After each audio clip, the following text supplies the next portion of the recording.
आज हम परमेश्वर के वचन से सीखेंगे कि अगर हमारे पास ज्ञान है तो उसका क्या बेनिफिट है, अगर हमारे पास ज्ञान नहीं है तो उसका क्या नुकसान है।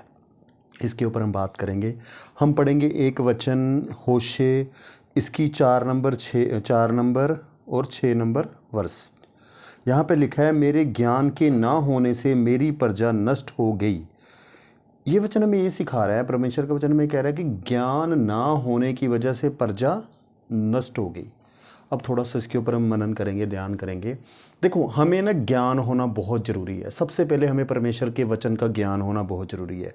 अगर आपके पास परमेश्वर का वचन है ना, तो आप ज़िंदगी में गलतियां बहुत कम करोगे। अगर आपके पास वचन नहीं है तो आप ज़िंदगी में बहुत सारी गलतियां कर दोगे, अगर आपको वचन का ज्ञान नहीं है। उदाहरण से मैं बताता हूँ आपको, एक बात बताता हूँ। मेरे पास ना परमेश्वर के वचन का ज्ञान है। प्रभु को महिमा मिले, प्रभु यीशु का धन्यवाद हो। प्रभु की दया से, उसकी कृपा से उसने मेरी बुद्धि खोली और ये मुझे वचन समझ में आते हैं, और प्रभु की दया से ही मैं इन वचनों के ऊपर चल पाता हूँ, पवित्र आत्मा की मदद से। अब मेरे साथ क्या होता है, कई बार ना कोई लोग कुछ मुझे कोई बोलता है कि तू यहाँ पे ना झूठ बोलना है तो झूठ बोल दे। मैं उसी टाइम उसके मुंह पे मना कर देता हूँ। मैं कहता हूँ, बाइबल में लिखा है झूठ बोलने वाले लोग परमेश्वर के राज्य में नहीं जाएंगे, वो स्वर्ग में नहीं जा सकते। बाइबल कहती है झूठे जो लोग झूठ बोलते हैं ना धरती के ऊपर, उनकी आत्मा मरने के बाद स्वर्ग में नहीं जा सकती। मैं सीधे ही बोलता हूँ, भाई मुझे नरक में नहीं जाना, मैं नहीं झूठ बोलूँगा। तो मैं बच गया। ये किसकी वजह से बचा? ज्ञान होने की वजह से। अगर मेरे पास ज्ञान नहीं होता, मैंने बाइबल नहीं पढ़ी होती और मैं भी झूठ बोलता रहता, फिर मुझे नुकसान होता, और धरती पे भी नुकसान होगा, और उसके बाद जब धरती से चला जाऊंगा उसके बाद भी नुकसान होगा। और एक उदाहरण से समझाता हूँ ज्ञान का क्या बेनिफिट है अगर आपके पास नॉलेज है। जैसे उदाहरण देता हूँ, मेरी 44 की एज हो चुकी है, आज तक मैंने कोई नशा ही नहीं करा। ये किसकी वजह से हो पाया? इस बाइबल की वजह से, परमेश्वर की वचनों की वजह से। उसका रीज़न बताता हूँ।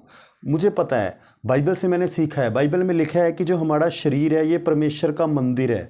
बाइबल कहती है अगर तुम इसको नाश करोगे, परमेश्वर कहता तो मैं तुम्हें नाश कर दूंगा।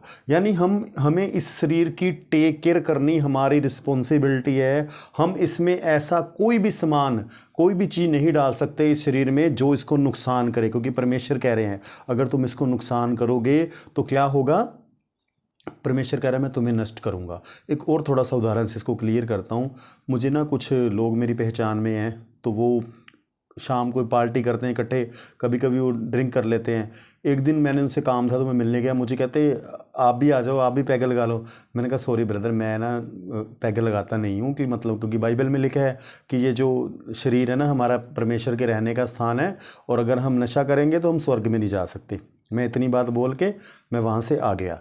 देखो, मैं बाद में रास्ते में मैं सोच रहा था कि प्रभु तेरा धन्यवाद हो, तूने हमें कैसे मतलब अपनी शिक्षा दे रखी है और हम हर बार बच जाते हैं, नशे वाले पाप से बच जाते हैं, झूठ बोलने से बच सकते हैं। ऐसी मेरे पास बहुत सारी गवाहियाँ हैं कि जो मुझे परमेश्वर के वचन की वजह से ये मैं बच जाता हूँ।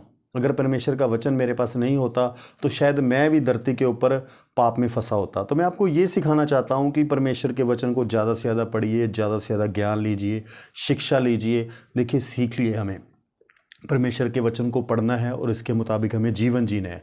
अगर आप पढ़ोगे तो आपकी लाइफ बहुत बेहतर हो जाएगी।